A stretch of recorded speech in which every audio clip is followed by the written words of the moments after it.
যারা সংসার জীবনে নতুন পা দিয়েছে তারা কিন্তু জানেই না একটা কড়াইকে কিভাবে প্রিপেয়ার করে নিতে হয় মাছ ভাজি কিংবা ডিম ভাজি করার জন্য। আমি আমার আজকের ভিডিওতে দেখাবো কড়াইটাকে কিভাবে মাছ ভাজি করার জন্য রেডি করতে হয় অথবা ডিম ভাজার জন্য রেডি করে নিতে হয়। খুব সহজেই কড়াই থেকে উঠে আসে এগুলো।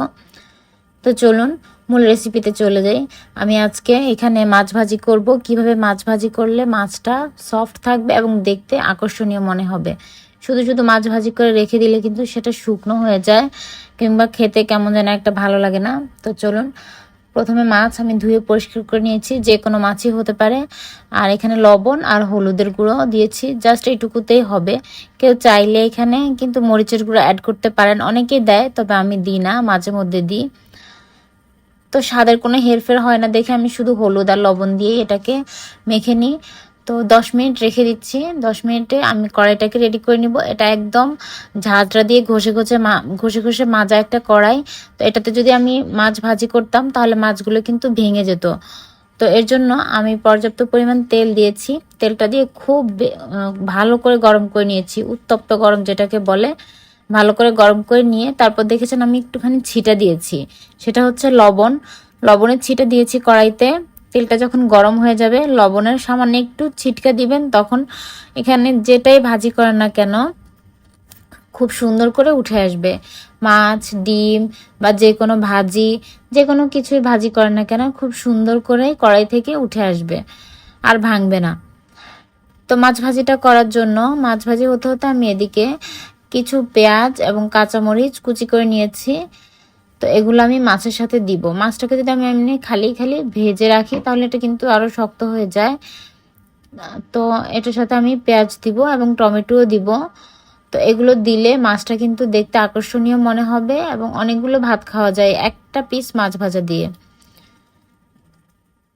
তো মাছগুলো একটা পিঠ হয়ে গেলে উল্টে দিব। উল্টে দিয়ে আমি যেরকম কালার চাই বা যেরকম মচমচা মাছ ভাজা চাই সেরকম করেই ভেজে নিব। মাছটা ভাজা হয়ে গেলে আমি উঠিয়ে নিচ্ছি। আর ওদিকে আমি পেঁয়াজ এবং কাঁচা মরিচটা দিয়ে দিলাম। অনেকে শুকনো মরিচ ব্যবহার করে, দিতে পারেন, মন্দ হবে না, খেতে ভালোই লাগে। তো পেঁয়াজটাকে আমি খুব বেশি লাল করব না, আপনাদের পছন্দ অনুযায়ী লাল করে নেবেন। অনেকে আছে প্রায় বেরেস্তার পর্যায়ে নিয়ে যায়, তো ওরকম করলে আমার কাছে ভালো লাগে না। শুধু পেঁয়াজের কাঁচা ভাবটা চলে গেলে, অর্থাৎ পেঁয়াজটা একটু লাল লাল হয়ে আসবে, সে পর্যায়ে এখানে আমি টমেটো দিয়েছি। আমি এখানে একটা টমেটো থেকে অর্ধেক পরিমাণ কেটে দিয়েছি, কারণ টমেটোর অনেক দাম, তাই সব টমেটো দিচ্ছি না, অর্ধেকটা দিচ্ছি, যেহেতু টমেটোটাও অনেক বড়। তো দিয়ে আমি মাছের সাথে এভাবে নেড়ে চেড়ে ভেজে নিব। আর এভাবে মাছ ভাজি করলে কিন্তু এটা অনেকক্ষণ পর্যন্ত মানে সফট থাকে, উপরটা ক্রিস্পি থাকে কিন্তু মাছটা একটু নরম টাইপের হয়, খেতে ভালো লাগে। তো মাছগুলো হয়ে গেছে, আমি এখন তুলে নিচ্ছি মাছগুলোকে। আর আমি যেভাবে আজকে দেখালাম এভাবে যদি মাছ ভাজি করেন তো খেতে কিন্তু ভালোই লাগে। এটাকে আবার অনেকে মাছ দো পেঁয়াজাও বলে, এটা কিন্তু আসলে দো পেঁয়াজা না, এটা হচ্ছে পেঁয়াজ টমেটো দিয়ে ভাজি করা। দো পেঁয়াজ হচ্ছে আমি যদি এখানে সামান্য পরিমাণ পানি দিয়ে পানিটাকে আবার শুকিয়ে ফেলতাম তাহলে সেটা হতো দো পেঁয়াজা। এই তো আমি মাছ ভাজি পোলাওয়ের সাথে সার্ভ করেছি। শুক্রবার মানেই একটু স্পেশাল খাওয়া দাওয়া, স্পেশাল আয়োজন।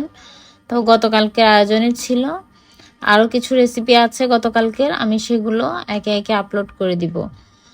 অবশ্যই আমার চ্যানেলের সাথে থাকবেন, আমার পেজের পাশে থাকবেন। সবাইকে অনেক ধন্যবাদ আমার ভিডিওটি এতক্ষণ থেকে দেখার জন্য। আল্লাহ হাফেজ।